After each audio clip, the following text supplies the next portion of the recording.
ಹೇಳ್ತೇನೆ, ಚುಡುಕಾಗಿ ಹೇಳ್ತೇನೆ, ಅಷ್ಟು ಉದ್ದ ಹೇಳೋದಿಲ್ಲ. ಯಾಕಂದರೆ ನನಗೆ ಹಸಿವಾಗಿ ನಿದ್ರೆ ಬರ್ತದೆ. ನಾನು ಊರಿನಲ್ಲಿದ್ದರೆ 9 ಗಂಟೆಗೆ ಮಲಗಬೇಕು, ನಾನು 4 ಗಂಟೆಗೆ ಹೇಳ್ತೇನೆ.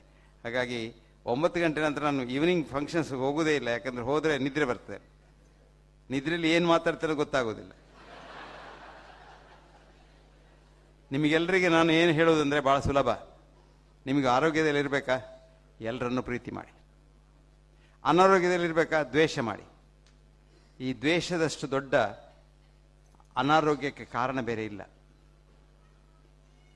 ಅದು ಆ ದ್ವೇಷವೇ ನಿಮ್ಮನ್ನು ಕೊಲ್ಲೋದು, ಆ ನೆಗೆಟಿವ್ ಥಾಟ್ಸೇ ನಿಮ್ಮನ್ನು ಕೊಲ್ಲೋದು. ಮತ್ತು ನೀವು ಸುಮ್ಮನೆ ಇದರಲ್ಲಿ ಕೊಲೆಸ್ಟ್ರಾಲ್ ಉಂಟು, ಇದು ಅಂಬಡೆ ಒಳ್ಳೆಯದಲ್ಲ, ಇದು ಪೂರಿ ಒಳ್ಳೆಯದಲ್ಲ, ಇದು ಸುಮ್ಮನೆ ಒಳ್ಳೆಯದಲ್ಲ ಅಂತ ಹೇಳಿಯೇ ಸಾಯ್ತೀರಿ ನೀವು. ಏನಾಗೋದಿಲ್ಲ. ಕೊಲೆಸ್ಟ್ರಾಲ್ ಉಂಟು. ಪ್ರೆಸಿಡೆಂಟ್ ಒಬಾಮಾಗೆ ಬೆಳಿಗ್ಗೆ 6 ಮೊಟ್ಟೆಯ ಆಮ್ಲೆಟ್ ಆಗಬೇಕು ಅವನು ಬ್ರೇಕ್ಫಾಸ್ಟಿಗೆ. ಎಷ್ಟು? 6 ಮೊಟ್ಟೆ. ಬಿಳಿಯಲ್ಲ, ಇಡೀ ಮೊಟ್ಟೆ. ನಿಮಗೆಲ್ಲ ಆಮ್ಲೆಟ್ ಮಾಡ್ತೀರಿ ಬಿಳಿದು, ಅದರಲ್ಲಿ ಏನೂ ಇಲ್ಲ, ಅದು ವಿಷ. ಅದು ಮೊಟ್ಟೆ ತಿನ್ಬೇಕಾ, ಇಡೀ ಮೊಟ್ಟೆ ತಿನ್ನಿ, ಇಲ್ಲಿ ತಿನ್ನಬೇಡಿ. ಹಾಗಾಗಿ ಅದು ಇದು ತಿಂತೇನೆ ಅಂತ ಹೆದರೋದ್ರಿಂದ ನೀವು ಸಾಯ್ತೀರಿ. ಹೆದರಬೇಡಿ, ಏನೂ ತಿನ್ನಿ. ಆದರೆ 2 ವಿಷಯ ಮಾಡಿ. ಒಂದು ಐಲಿಟ್ಸ್ ಕಪ್ಲೆಟ್ ಉಂಟು. I eat when I am hungry, I drink when I am thirsty, if heavens don't fall down I will ಸರ್ಟ್ಲಿ leave till I dye. ನಾನು ಹಸಿವಾದರೆ ಊಟ ಮಾಡ್ತೇನೆ, ಬಾಯಾರಿಕೆ ಆದರೆ ಕುಡಿತೇನೆ, ಆಕಾಶ ಕೆಳಗೆ ಬೀಳ್ದಿದ್ರೆ ಸಾಯುವವರೆಗೆ ಬದುಕ್ತೇನೆ ಅಂತ. ಮತ್ತು ಒಂದು ಹೇಳ್ತೇನೆ, ದಿವಸಾಗಲೂ ಬೇಕಿದ್ರೆ ಡಾಕ್ಟ್ರನ್ನ ನೋಡಿ, ದಿವಸಾಗಲೂ ಬೇಕಿದ್ರೆ ಮಾತ್ರೆ ತೆಕ್ಕೊಳ್ಳಿ, ಅಥವಾ ಅದರ ವಿಷಯವೇ ಆಲೋಚನೆ ಮಾಡಿ ಚೆಕಪ್ ಎಲ್ಲ ಮಾಡಿಸಿ, 1 ದಿವಸ ಕೂಡ ಹೆಚ್ಚು ಬದುಕುವುದಿಲ್ಲ, ಅದು ಗ್ಯಾರಂಟಿ. ಬರ್ನಾರ್ಡ್ ಶಾ ಭಾಳ ಒಳ್ಳೇದು ಬರೀತಾನೆ ಡಾಕ್ಟರ್ಸ್ ಡಿಲೆಮಾದಲ್ಲಿ. Never try to live here for ever, you will never succeed ಅಂತ. ಅದರಿಂದ ಇದೆಲ್ಲ ಪ್ರಯತ್ನ ಯಾಕೆ ಅಂದರೆ ಸಾವು ಬೇಡ ಅಂತಲ್ಲ. ನಾನು ಸಾಯುವ ಪೇಷನ್ಸ್ ಹೇಳೋದು. ಯಾಕೆ ಹೆದರ್ತೀರ? ನೀವು ಭಾಳ ಒಳ್ಳೆಯವರು. ನಿಮಗೇನು, ನೀವು ಸತ್ತ ನಂತರ ಸ್ವರ್ಗಕ್ಕೆ ಹೋಗಬೇಕಲ್ಲ, ಸಾಯೋದಿಲ್ಲ, ಸಾಯಲೇಬೇಕಲ್ವ. ಸೊ ನೀವು ಖಂಡಿತ ಸ್ವರ್ಗಕ್ಕೆ ಹೋಗ್ತೀರ, ಅಷ್ಟು ಒಳ್ಳೆಯವರು ನೀವು. ಯಾಕೆ ಮತ್ತೆ ಹೆದರಿಕೆ? ಅಲ್ಲಿ ಹೋದರೆ ದೇವರೊಟ್ಟಿಗೆ ಕೂತ್ಕೊಳ್ಳೋದು. ಅಲ್ಲಿ ಸ್ವಲ್ಪ ಫುಡ್ ಕಮ್ಮಿ, ಅಂದರೆ ದೇವರು ಮತ್ತು ನೀವು ಮಾತ್ರ ಏನಾದರೂ ಸ್ಯಾಂಡ್ವಿಚ್ ಸಿಗ್ಬೋದು ಅಷ್ಟೇ. ಸಂತೋಷ ಆಯಿತು. ಧರ್ಮ, ಅರ್ಥ, ಕಾಮ, ಮೋಕ್ಷ.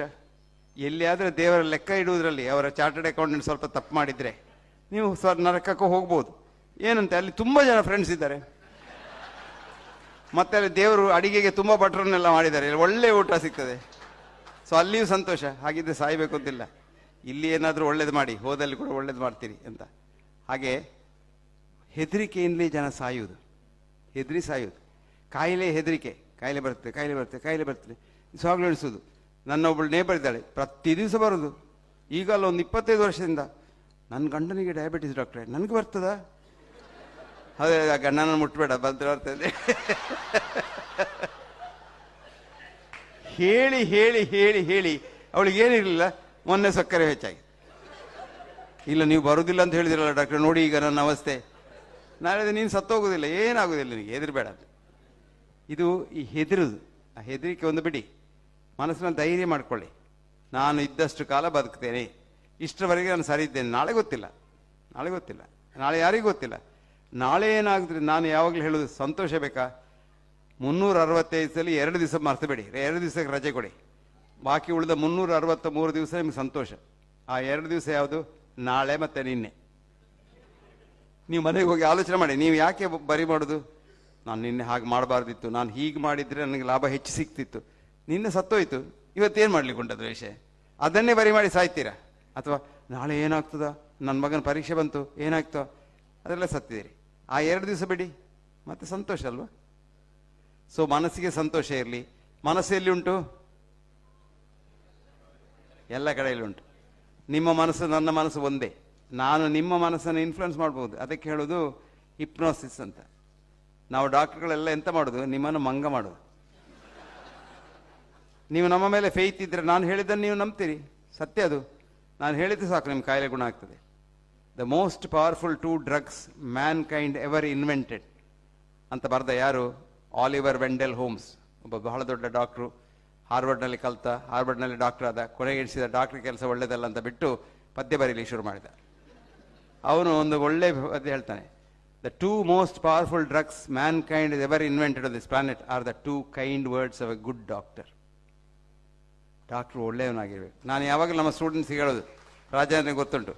ನೀನು ಕಲ್ತ ನಿನ್ನ ಡಿಗ್ರಿ ಮುಖ್ಯ ಅಲ್ಲ, ನೀನು ಎಂಥ ಮನುಷ್ಯ ಅದು ಮುಖ್ಯ. ನಿನಗೆ ಪ್ರೀತಿ ಇರಬೇಕು, ನಿನಗೆ ಎಂಪತಿ ಇರಬೇಕು, ಸಿಂಪತಿ ಅಲ್ಲ. ಸಿಂಪತಿ ಎಲ್ರಿಗುಂಟು. ಓ ಪಾಪ ಅವನಿಗೆ ಸೀಕು ಅತ್ಲೇ ಹೋದವ ಬರ್ತೈತೆ. ಎಂಪತಿ ಅಂದರೆ ಅವನಿಗೆ ಸೀಕು ಅಂದರೆ ನಿಮಗೆ ಸೀಕು ಬಂದಷ್ಟು ನಿಮಗೆ ಕಷ್ಟ ಆಗಬೇಕು. ಅದಕ್ಕೆ ನೀವೇನಾದರೂ ಮಾಡಬೇಕು. ಅದಕ್ಕೆ ಡಾಕ್ಟ್ರಿಗೆ ಹೇಳೋದು, ಅದನ್ನು ನೀವು ಜೀವನದಲ್ಲಿ ಅಳವಡಿಸಿ. ಎಲ್ಲರನ್ನೂ ಪ್ರೀತಿ ಮಾಡಿ, ಸರ್ವಭೂತ ಪ್ರೀತಿ. ಎಲ್ಲರನ್ನೂ ಅಂದರೆ ಪ್ರಾಣಿ, ಹಕ್ಕಿ ಎಲ್ರಿಗೂ ಪ್ರೀತಿ ಮಾಡಿ. ಅವುಗಳು ನಮ್ಮ ಹಾಗೆ ಅಲ್ವಾ? ಹಾಗಾಗಿ ಎಲ್ಲರನ್ನೂ ಪ್ರೀತಿ ಮಾಡಿದರೆ ಈ ಲೋಕದಲ್ಲಿ ಮನುಷ್ಯನಿಗೆ ಏನೂ ಕಷ್ಟ ಇಲ್ಲ. ಮತ್ತು ಕಾಯಿಲೆ ಎಲ್ಲ ಬರೋದು ಮನಸ್ಸಿನಿಂದ. ದೇಹಕ್ಕೆ ಕಾಯಿಲೆ ಬರೋದಲ್ಲ. ದೇಹ ಅಂದರೆ ಮನಸ್ಸೇ. ಈಗ ಕ್ವಾಂಟಮ್ ಫಿಸಿಕ್ಸ್ನಲ್ಲಿ ದೇಹಕ್ಕೆ ಮನಸ್ಸಿಗೆ ಏನು ವ್ಯತ್ಯಾಸ ಇಲ್ಲ, ಮ್ಯಾಟ್ರಿಗೂ ಎನರ್ಜಿಗೆ ಏನು ವ್ಯತ್ಯಾಸ ಇಲ್ಲ, ಶಕ್ತಿಗೂ ವಸ್ತುವಿಗೆ ಏನು ವ್ಯತ್ಯಾಸ ಇಲ್ಲ. ಅದು ಎರಡು ಒಂದೇ. ಅದಕ್ಕೆ ಎ ಡ್ಯುಯಾಲಿಟಿ ಅಂತ ಹೇಳೋದು, ಅದಕ್ಕೆ ಅದ್ವೈತ ಅಂತ ಹೇಳೋದು. ಆ ಅದ್ವೈತವನ್ನು ನಾವು ನೆನೆಸಿದರೆ, ನಾವು ಸುಖದಲ್ಲಿದ್ದರೆ, ಬೇರೊಬ್ಬರು ಸುಖದಲ್ಲಿ ಇರಬೇಕು ಅಂತ ಎಣಿಸಿದರೆ, ಇನ್ನೊಬ್ರು ಹಾಳಾಗಬಾರ್ದು ಅಂತ ಎಣಿಸಿದರೆ ನಿಮಗೆ ಏನಾಗೋದಿಲ್ಲ. ಇನ್ನೊಬ್ರು ಹಾಳಾಗಬಾರ್ದು ಆಗಬೇಕು ಎಣಿಸಿದರೆ ನಿಮ್ಮ ಕಣಗಳೇ ನಿಮ್ಮ ಕಣಗಳನ್ನು ದ್ವೇಷಿಸ್ತವೆ. ನಿಮ್ಮ ಕಣವನ್ನು ಎಷ್ಟು ಪ್ರೀತಿ ಮಾಡ್ತಂತ ಹೇಳಿದೆಲ್ಲ, ಎಲ್ಲ ಕಣಗಳು ಡಾನ್ಸ್ ಮಾಡ್ತವೆ. ಮತ್ತು ಈ ಕ್ರಿಮಿಗಳನ್ನು ಕೊಲ್ಲಿಕ್ಕೆ ಹೋಗಬೇಡಿ. ಡೆಟಾಲ್ ಸಾಬೂನು ಮತ್ತು ಎಂಥದ್ದು ಅದೆಲ್ಲ ಹಾಕ್ಲಿಕ್ಕೆ ಹೋಗಬೇಡಿ. ಕ್ರಿಮಿಗಳು ಬೇಕು ನಮಗೆ. ಕ್ರಿಮಿ ಇಲ್ಲದಿದ್ದರೆ ನೀವು ಸಾಯ್ತೀರಾ. ಬಾಯಿಯಿಂದ ಕುಂಡೆವರೆಗೆ ಎಷ್ಟು ಕ್ರಿಮಿ ಉಂಟು ಗೊತ್ತುಂಟ? ಎಷ್ಟುಂಟು? 10⁻13 100,000 ಬಿಲಿಯನ್ ಜರ್ಮ್ಸ್. ಅವುಗಳಿದ್ದರೆ ಮಾತ್ರ ನಿಮಗೆ ಆರೋಗ್ಯ. ನಾನು ಕೊಟ್ಟ ಒಂದು ಆ್ಯಂಟಿಬಯೋಟಿಕ್ ತಿಂದರೆ ಅದರಲ್ಲೊಂದು ಮಿಲಿಯಾಂತರ ಸತ್ತೋಯ್ತು. ಒಂದು ವಾರಕ್ಕೆ ನಿಮಗೆ ಟೇಸ್ಟ್ ಇಲ್ಲ ಬಾಯಲ್ಲಿ, ಹೊರಗಡೆ ಸರಿ ಇಲ್ಲ, ಹೊಟ್ಟೆಯಲ್ಲಿ ಗುಡುಗುಡು. ಇದೆಲ್ಲ ಯಾಕೆ? ಕ್ರಿಮಿಗಳನ್ನು ಕೊಂದಿದ್ದೀರಾ. ನಿಮ್ಮ ಕ್ರಿಮಿಗಳು ಒಳ್ಳೆದಿದ್ದರೆ, ಈಗ ಲೇಟೆಸ್ಟ್ ಅಂತ ಗೊತ್ತಾ ನಿಮಗೆ, ಬಹಳ ಜೋರಿನ ಕ್ರಿಮಿ ಕಾಯಿಲೆ ಬಂದು ಸಾಯುವ ಪೇಷಂಟ್ಸಿಗೆ ಯಾವ ಆ್ಯಂಟಿಬಯೋಟಿಕ್ಸ್ ವರ್ಕ್ ಆಗದಿದ್ದರೆ ಇನ್ನೊಬ್ಬರ ಮಲ ಕೊಡುವುದು, ಫೀಕಲ್ ಟ್ರಾನ್ಸ್ಪ್ಲಾಂಟ್ ಅಂತ. ಅದನ್ನೇ ಈಗ ಒಂದು ಸ್ಟೆಪ್ ಮೇಲೆ ಹೋಗಿದ್ದಾರೆ ಅಮೆರಿಕದಲ್ಲಿ. ಅದರ ಹಳದಿ ಬಣ್ಣ ತೆಗೆದು ಅದನ್ನೇ ನೀರನ್ನು ಒಂದು ಕ್ಯಾಪ್ಸೂಲಲ್ಲಿ ಹಾಕ್ತಾರೆ. ಅದು ಪೂಪ್ ಕ್ಯಾಪ್ಸೂಲ್ ಅಂತ ಹೇಳೋದು. $5 ಅದಕ್ಕೆ. ನಿಮಗೇನಾದರೂ ಆರೋಗ್ಯ ಒಳ್ಳೆಯದಾಗಬೇಕಾದ್ರೆ ಒಂದು 2 ಕ್ಯಾಪ್ಸೂಲ್ ತಿಂದರೆ ಆಯ್ತು. ನಾವೆಲ್ಲ ಸಣ್ಣದಿರುವಾಗ ಇಷ್ಟಿಷ್ಟು ಉದ್ದದ ಹುಳ ಬರ್ತಾ ಇತ್ತು ಇತ್ಲಾಗಿಂದ ಅಲ್ವಾ ನೇರೆ? ಆ ಹುಳ ಹೊಟ್ಟೆಯಲ್ಲಿದ್ದರೆ ನಿಮ್ಮ ಆರೋಗ್ಯ ಬಹಳ ಒಳ್ಳೆಯದು. ಅದಕ್ಕೀಗ ಅಮೆರಿಕದಲ್ಲಿ ಅದರದ್ದೇ ಇದು ಸಿಗ್ತದೆ, ಸ್ಯಾಶೆ. ಆ ಹುಳದ ಮೊಟ್ಟೆ ಒಂದು $5 ಕೊಟ್ಟು ಅದನ್ನು ತಿನ್ನೋದು ಗಟ್ಟಿಯಾಗಿ. ಇದರ ಅರ್ಥ ಏನು? ನಮ್ಮ ಪೂರ್ವಜರು, ನಮ್ಮ ಅಜ್ಜಿ ಏನು ಹೇಳ್ತಾ ಇದ್ರು ಅದೆಲ್ಲ ಕರೆಕ್ಟ್. ರುಸ್ತುಂ ರಾಯ್ ಅವರು ಬಹಳ ದೊಡ್ಡ ರಿಸರ್ಚ್ ಮಾಡಿದ್ರು. ಅವ್ರಿಗೆ 21 ಸಲ ನೊಬೆಲ್ ನಾವೆಲಿಸ್ಟ್ ಆಗಿದೆ. ಎಂಥದಕ್ಕೆ? ಅವ್ರ ಅಜ್ಜಿ ಅವ್ರಿಗೆ ಹೇಳ್ತಾ ಇದ್ರು, ಅವ್ರು ಚಿಕ್ಕದಿರುವಾಗ, ಬೆಳ್ಳಿ ಬಟ್ಟಲಿನಲ್ಲಿ ಊಟ ಮಾಡು, ಬೆಳ್ಳಿ ತಟ್ಟೆಯಲ್ಲಿ ನೀರು ಕುಡಿ. ಇವರು ದೊಡ್ಡ ಸೈಂಟಿಸ್ಟ್ ಆದರು, ಮೆಟೀರಿಯಲ್ ಸೈಂಟಿಸ್ಟ್ ಆದರು. ಅವ್ರು ಹೇಳ್ತಿದ್ರು, ಯಾಕೆ ನಮ್ಮ ಅಜ್ಜಿ ಹೇಳ್ತಾ ಇದ್ರು ಈ ಸಿಲ್ವರ್ನಲ್ಲಿ ಎಂತ ಉಂಟು ಅಂತ ಸ್ಟಡಿ ಮಾಡಿ ಅವರು ನ್ಯಾನೋ ಸಿಲ್ವರ್ ಕಂಡು ಹುಡುಕಿದ್ರು. ಈಗ ನಾವು ನ್ಯಾನೋ ಸಿಲ್ವರ್ ಮಾಡ್ತೇವೆ, ಮಂಗಳೂರಿನಲ್ಲಿ ಮಾಡ್ತೇವೆ. ಎಂಥ ಕಾಯಿಲೆ ಇದ್ರೂ ಗುಣ ಆಗ್ತದೆ, ಎಂಥ ಕ್ರಿಮಿ ಸತ್ತು ಹೋಗ್ತದೆ ಅದರಲ್ಲಿ. ನಿಮ್ಮ ತೆಂಗಿನ ಎಣ್ಣೆಯಲ್ಲಿ ಕೊಬ್ಬರಿ ಎಣ್ಣೆ, ಮೈಸೂರವ್ರು ತೆಂಗಿನ ಎಣ್ಣೆ ಅಂದರೆ ಅರ್ಥ ಆಗೋದಿಲ್ಲ. ಕೊಬ್ಬರಿ ಎಣ್ಣೆಯಲ್ಲಿ ಎಷ್ಟು ಶಕ್ತಿ ಉಂಟು ಅಂದರೆ, ನೀವು ಮನೆಯಲ್ಲಿ ನೊಣ ಎಲ್ಲ ಇದ್ದರೆ ನಿಮ್ಮ ಊಟ ಮಾಡೋ ಮೇಜಿಗೆ ತೆಂಗಿನ ಎಣ್ಣೆಯಲ್ಲಿ ಒರೆಸಿಬಿಡಿ. ಆ ನೊಣ ಅದರಲ್ಲಿ ಕೂತ್ಕೊಂಡ್ರೆ ಆ ನೊಣ ಕೂತ ಕಾಲಲ್ಲಿ ಏನು ಕ್ರಿಮಿ ಇದ್ದರೆ ಅದು ಕೂಡಲೇ ಸತ್ತು ಹೋಗ್ತದೆ.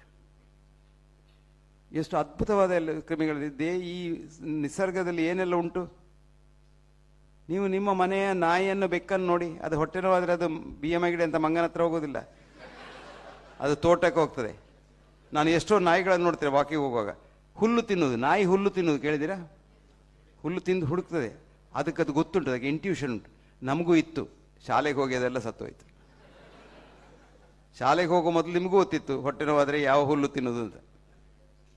ಅದನ್ನು ಮನೆಯಲ್ಲಿ ಹೇಳಿಕೊಟ್ರು ಸರಿ ಮಾಡಲಿಲ್ಲ, ಯಾರು ಮಾಡಲಿಲ್ಲ. ಹಾಗಾಗಿ ನಿಸರ್ಗದಲ್ಲಿ ಎಲ್ಲ ಉಂಟು. ನಮ್ಮನ್ನೆಲ್ಲ ಮಾಡಿದ್ದು ಡಾಕ್ಟ್ರ್ ಇರ್ತಾರೆ ಅಂತಲ್ಲ, ಅಥವಾ ಬೈಪಾಸ್ ಸರ್ಜರಿ ಇರ್ತಾರೆ ಅಂತಲ್ಲ. ನಾವಿಲ್ಲಿ 9 ಲಕ್ಷ ವರ್ಷದಿದ್ದೇವೆ. 900,000 years in 50,000 generations. ಇದೆಲ್ಲ ನಾವು ಮಾಡೋದೆಲ್ಲ ಈ ಆಟ ಉಂಟಲ್ಲ, ಒಂದು 50 ವರ್ಷದ್ದು. ನಾನು 60 ವರ್ಷದ ಹಿಂದೆ ಸ್ಟೂಡೆಂಟ್ ಆಗಿರೋ ಇದೆಲ್ಲ ಕುಸ್ತಿಯೆಲ್ಲ ಏನೂ ಇರಲಿಲ್ಲ. ರೀಸೆಂಟ್ಲಿ ನಾನೊಂದು ಸ್ಟಡಿ ಮಾಡಿದೆ. ನಮ್ಮ ಸ್ಟ್ಯಾನ್ಲಿ ಹಾಸ್ಪಿಟ್ಲಲ್ಲಿ 50 ವರ್ಷದ ಹಿಂದೆ ಎಷ್ಟು ಜನ ಬಂದಿದ್ರು ನಡ್ಕೊಂಡು, ಎಷ್ಟು ಜನ ನಡ್ಕೊಂಡು ಹೋಗಿದ್ದಾರೆ ಹಿಂದೆ, ಚಟ್ಟದಲ್ಲೆಲ್ಲ ಹೀಗೆ ನಡ್ಕೊಂಡು ಹೋಗಿದ್ದಾರೆ. ಆ ಸಂಖ್ಯೆ ಈಗ ಹೆಚ್ಚಾಗಿದೆ, ಆವಾಗ ಇರಲಿಲ್ಲ ಇಷ್ಟು. ಡಾಕ್ಟ್ರುಗಳೆಲ್ಲ ರಜೆ ಮಾಡಿದರು, ಕೆಲವು ಕಡೆಯಲ್ಲಿ ಸ್ಟ್ರೈಕ್ ಮಾಡಿದರು. 5 ದೇಶದಲ್ಲಿ 25 ವರ್ಷದಲ್ಲಿ ಸಸ್ಕಚ್ವಾನ್ ಇನ್ ಕ್ಯಾನಡಾ 25 ವರ್ಷದ ಹಿಂದೆ, ಬೊಗೋಟಾ ಇನ್ ಕೊಲಂಬಿಯಾ 15 ವರ್ಷದ ಹಿಂದೆ, ಲಾಸ್ ಆಂಜಲೀಸ್ ಕೌಂಟಿ, ಡಬ್ಲಿನ್, ಈಗ ರೀಸೆಂಟ್ಲಿ ಇಸ್ರೇಲ್ನಲ್ಲಿ. ಡಾಕ್ಟರ್ ನಮಗೆ ಸಂಬಳ ಹೆಚ್ಚು ಕೊಡಬೇಕು, ನಾವು ಕೆಲಸ ಮಾಡೋದಿಲ್ಲ ಅಂತ. ನರ್ಸಸ್ ರನ್ ದ ಹಾಸ್ಪಿಟಲ್ 3 ತಿಂಗಳಿಂದ 6 ತಿಂಗಳವರೆಗೆ. ಸಾಯುವವರ ಸಂಖ್ಯೆ ಇಲ್ಲ, ಕಮ್ಮಿ ಆಯಿತು. ಮಾರ್ಬಿಡಿಟಿ ಇಲ್ಲ. ಇಸ್ರೇಲ್ನಲ್ಲಿ ಈ ಮಾರ್ಟಿಷಿಯನ್ಸ್ ಇದ್ದಾರಲ್ಲ, ಕಾಫಿನ್ ಮಾಡೋರು, ಅವರು ಸರ್ಕಾರಕ್ಕೆ ಲಂಚ ಕೊಟ್ಟು ಡಾಕ್ಟ್ರಿಗೆ ಹೆಚ್ಚು ಸಂಬಳ ಕೊಟ್ಟು ಅವ್ರಿಗೆ ಬರ್ತೀವಿ ಹೇಳಿ. ಬ್ರಿಟಿಷ್ ಮೆಡಿಕಲ್ ಜರ್ನಲ್ ಬಹಳ ಒಂದು ಒಳ್ಳೆ ಎಡಿಟೋರಿಯಲ್ ಬರೀರಿ, doctors going on strike will subtly improve society's health ಅಂತ. ಹಾಗಾಗಿ ಡಾಕ್ಟ್ರ್ ಬೇಕು ನಿಮಗೆ, ಪ್ರತಿ ಮನೆಗೊಂದು ಡಾಕ್ಟ್ರ್ ಬೇಕು. ಡಾಕ್ಟ್ರ್ ಇಲ್ಲದಂತೆ ಮನೆ ಇರಬಾರ್ದು. ಅದಕ್ಕೆ ಹೇಳೋದು ಫ್ಯಾಮಿಲಿ ಫಿಸಿಷಿಯನ್. ಯಾಕೆ? ನಿಮಗೆ ನಿಮ್ಮಷ್ಟಕ್ಕೆ ಔಷಧಿ ತೆಕ್ಕೊಳ್ಬೇಡಿ, ಕಾಯಿಲೆಗಳನ್ನು ಏನು ಇದು ಮಾಡಬೇಡಿ, ನೆಗ್ಲೆಕ್ಟ್ ಮಾಡಬೇಡಿ. ಏನೋ ಒಂದು ಸಿಂಪ್ಟಮ್ ಇದ್ದರೂ ಡಾಕ್ಟ್ರ್ ಹತ್ರ ಹೋಗಿ ಕೇಳಿ, ಯಾಕೆ ಉಂಟು ನನಗೆ ಒಂದು ಕನ್ಸಲ್ಟೇಷನ್. ನಾನು ಡಾಕ್ಟ್ರಿಗೆ ಹೇಳೋದು, ನೀವು ಕನ್ಸಲ್ಟೇಷನ್ ಫೀಸ್ 10,000 ರೂಪಾಯಿ ಮಾಡಿ, ಆಂಜಿಯೋಪ್ಲಾಸ್ಟಿ ಸುಮ್ಮನೆ ಮಾಡಿ 50 ಲಕ್ಷ ತೆಕ್ಕೊಳ್ಳೋದು ಬೇಡ. ಇಷ್ಟೇ ವ್ಯತ್ಯಾಸ. ದುಡ್ಡು ತೊಂದರೆ ಇಲ್ಲ, ದುಡ್ಡು ಬರಬೇಕು, ದುಡ್ಡು ಬರ್ತದೆ. ಆದರೆ ದುಡ್ಡು ಮತ್ತು ಅವನ ಹೆಣ ಎರಡೂ ಹಿಂದೆ ಕೊಡೋದು ಬೇಡ ಅಂತ. ಮುಂಚಿನ ಕಾಲದಲ್ಲಿ ಆಯುರ್ವೇದದಲ್ಲಿ ಹೇಳ್ತಾನೆ, ವೈದ್ಯರಾಜೋ ನಮಸ್ತುಭ್ಯಂ, ಯಮರಾಜ ಸಹೋದರ, ನಿನಗೆ ನಮಸ್ಕಾರ, ಯಾಕಂದ್ರೆ ನೀನು ಯಮರಾಜನ ತಮ್ಮ. ಅದು ಇನ್ಸಲ್ಟ್ ಅಲ್ಲ, ಪ್ರೈಸ್. ಯಮರಾಜ ಒಬ್ಬನೇ ಎಥಿಕಲ್ ರಾಜ. ಅವನು ನಾಯಿಯನ್ನಾಗಲಿ ಮನುಷ್ಯನ ಒಂದೇ ರೀತಿ ಕೊಲ್ತಾನೆ, ರಾಜನನ್ನು ಹಾಗೆ ಕೊಲ್ತಾನೆ. ಹಾಗಾಗಿ ಅವನು ಒಳ್ಳೇದು. ಆದರೆ ಎರಡನೇ ಲೈನ್ ಉಂಟದು ಒಳ್ಳೇದಲ್ಲ. ಯಮಸ್ತು ಹರತೆ ಪ್ರಾಣಾನ್, ಯಮ ಮಾತ್ರ ಪ್ರಾಣ ತೆಕ್ಕೊಂಡು ಹೋಗ್ತಾನೆ. ವೈದ್ಯೋ ಪ್ರಾಣಾನ್ ಧನಾನೀಚ, ನೀನು ದುಡ್ಡು ಪ್ರಾಣ ಎರಡು ಕೊಂಡು ಹೋಗ್ತೀಯಲ್ಲ. ಇದು ಎಲ್ಲಿವರೆಗೆ ಬಂದೆ ಅಂದರೆ, ಕಾರ್ಪೊರೇಟ್ ಹಾಸ್ಪಿಟಲಲ್ಲಿ ನೀವು ಅಲ್ಲಿ ಹೋದರೆ ಕ್ಯಾನ್ಸರ್ ಅಂದರೆ, ಕ್ಯಾನ್ಸರ್ಗೆಲ್ಲ ನಮ್ಮ ಹತ್ರ ಹೊಸ ಮದ್ದುಂಟು, ಒಂದು ಇಂಜೆಕ್ಷನ್ಗೆ 2.5 ಲಕ್ಷ ಅಂತ ಹೇಳ್ತಾರೆ. ಕೊಟ್ಟು ನೀವು ಸತ್ತ ನಂತರ ಒಂದು 50 ಲಕ್ಷ ರೂಪಾಯಿ ಆದರೆ, 1 ರೂಪಾಯಿ ಕಮ್ಮಿ ಆದರೆ ಹೆಣ ಕೊಡೋದಿಲ್ಲ. ಹಣ ಕೊಡದಿದ್ರೆ ಹೆಣ ವಾಪಸ್ ಇಲ್ಲ ಅಂತ. ಇದು ನಮ್ಮ ಫಿಲಾಸಫಿ. ಹಾಗಾಗಿ ಇದೆಲ್ಲ ಸ್ಟೇಜಿಗೆ ಹೋಗೋದು ಬೇಡ. ಇನ್ನೀಗ ನಾವು ಹೇಳ್ತಾ ಇದ್ರು, 50,000 ರೂಪಾಯಿಗೆ 53 ಕಾಯಿಲೆ ಹೋಗ್ತದೆ, ಇನ್ಶೂರೆನ್ಸ್ ಬನ್ನಿ ಅಂತ. ಇನ್ಶೂರೆನ್ಸ್ ಕಂಪನಿಯವರು ನಿಮ್ಗೆ ಒಳ್ಳೇದು ಮಾಡಲಿಕ್ಕೆ ಆಗಿದ್ದಲ್ಲ, ಅವ್ರಿಗೆ ಹಣ ಮಾಡಲಿಕ್ಕೆ. ಇದೆಲ್ಲ ಹೇಳಿ ನಿಮಗೆ ಮತ್ತೆ ನೀವು ಅಲ್ಲಿ ನಿಜವಾಗಿ ಬರುವಾಗ ಕಾರ್ ಇನ್ಶೂರೆನ್ಸ್ ಮಾಡ್ತೇವೆ ಅಲ್ವಾ. ನಾನು ಮೊನ್ನೆ ನನ್ನ ಕಾರಿಗೆ ಒಂದು ದನ ಬಂದು ಹೊಡೀತು. ನಮ್ಮ ಡ್ರೈವರ್ ಡ್ರೈವ್ ಮಾಡ್ತಾ ಇದ್ದ, ದನ ಬಂದು ಹೊಡೀತು. ಸರಿ, ಅದು ಹೋಂಡಾ ಅಕಾರ್ಡ್, ಅದು ಹೋಂಡಾ ಕಂಪನಿ ಕಳಿಸಿದ್ರೆ ಸಾಕು. ಬಿಲ್ ಎಷ್ಟಾಯಿತು? 3.5 ಲಕ್ಷ ರೂಪಾಯಿ. ಇನ್ಶೂರೆನ್ಸ್ ಎಷ್ಟು ಕೊಟ್ಟರು? 26,000 ರೂಪಾಯಿ.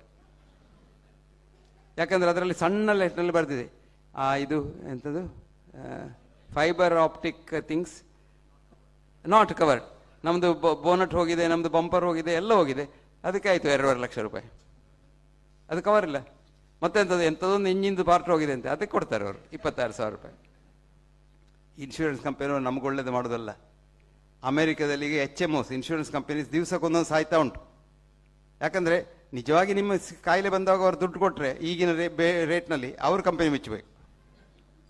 ಹಾಗಾಗಿ ಇದೆಲ್ಲ ಸುಳ್ಳು. ನಮ್ಮನ್ನು ನಾವು ಪ್ರೀತಿಯಲ್ಲಿ ಇಟ್ಟುಕೊಳ್ಳುವ, ಒಬ್ಬರನ್ನೊಬ್ಬರು ಪ್ರೀತಿ ಮಾಡುವ, ಕಾಯಿಲೆ ಬರುವುದಿಲ್ಲ, ದ್ವೇಷ ಬೇಡ, ಎಲ್ಲರೂ ಫ್ರೆಂಡ್ಸ್ ಆಗುವ. ಆಪ್ತೋಪಸೇವಿ ಭವೇತ್ ಆರೋಗ್ಯಂ, ಎಲ್ಲರೂ ನಮ್ಮ ಸಂಬಂಧ. ಆಚಾರ್ಯರು ನಮ್ಮ ಸಂಬಂಧ, ಅಮ್ಮನೂ ಸಂಬಂಧ, ರಾಮಕಿ ಸಂಬಂಧ, ರಾಜೇಂದ್ರ ಸಂಬಂಧ, ನಮ್ಮ ಕ್ಯಾಪ್ಟನ್ ಗಣೇಶ್ ಕಾರ್ಣಿಕನ ಅಣ್ಣ ಕೂಡ ನಮ್ಮ ಸಂಬಂಧ. ಏನು ವ್ಯತ್ಯಾಸ? ಬ್ರಾಹ್ಮಣ ಬೇರೆ ಶೂದ್ರ ಬೇರೆ ಅಂತಿಲ್ಲ, ಎಲ್ಲರೂ ಒಂದೇ. ಜನ್ಮದಿಂದ ಏನಾಗೋದು? ಪ್ರಾಣಿ. ಜನ್ಮನೇ ಜಾಯತೆ ಜಂತು, ಕರ್ಮಣೇ ಜಾಯತೆ ದ್ವಿಜಃ.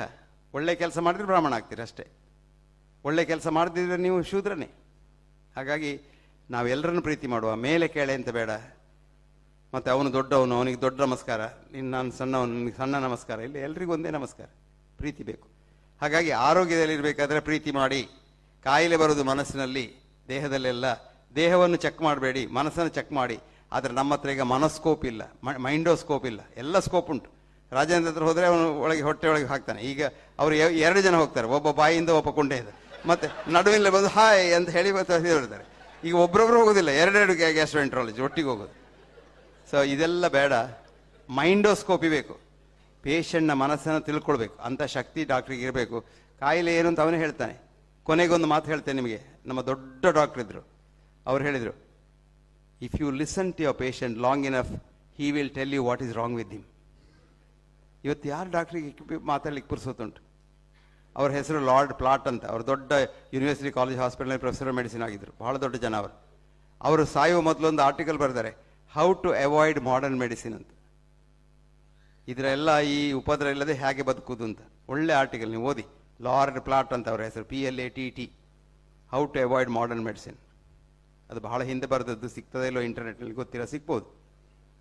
ಹಾಗಾಗಿ ನಿಮಗೆಲ್ಲ ನಮಸ್ಕಾರ. ನೀವು ತುಂಬ ಪ್ರೀತಿ ಮಾಡಿದ್ದೀರಾ, ನಾನು ನಿಮ್ಮನ್ನೆಲ್ಲ ಪ್ರೀತಿ ಮಾಡ್ತೇನೆ. ನಮಸ್ಕಾರ.